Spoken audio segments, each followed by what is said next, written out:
Haïti, souveraineté nationale et contrat minier, les limites juridiques d'un pouvoir de facto par Nirva Florence Bruno, analyste politique, écrivaine femme engagée pour une Haïti debout. Le Premier ministre Alix Didier Fils-Aimé exerce aujourd'hui le pouvoir dans un contexte institutionnel exceptionnel, marqué par l'absence d'élections régulières et par la fragilité des mécanismes constitutionnels de légitimation démocratique.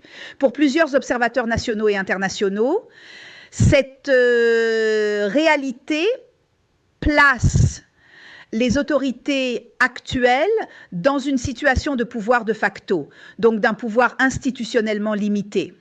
Pour plusieurs entreprises étrangères internationales, cette situation représente une occasion de profiter de cette période de crise afin de signer des contrats illégaux à l'encontre des intérêts de la population haïtienne et du patrimoine stratégique national. Nous voulons croire que les publications circulant sur les réseaux sociaux au sujet de prétendus contrats exposant les ressources stratégiques du pays au pillage ne sont que des fabulations.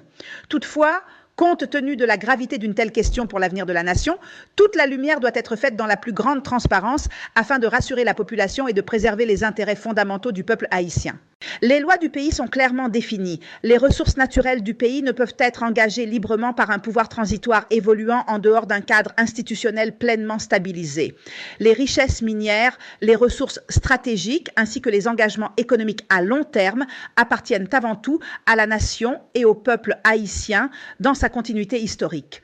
Un gouvernement de facto a ses limites dictées par les lois du pays. Il ne dispose pas d'une carte blanche lui permettant d'engager librement les ressources stratégiques de la nation sans légitimité démocratique, sans contrôle institutionnel effectif et sans véritable consultation nationale. Toute décision ne peut être engagée au-delà d'une année, encore moins engager durablement les ressources stratégiques du pays sans légitimité démocratique pleine, sans contrôle institutionnel effectif et sans véritable consultation nationale. De telles décisions seront contestées sur les plans juridiques, politiques et constitutionnels. La souveraineté nationale ne peut être suspendue sous prétexte de crise politique ou sécuritaire.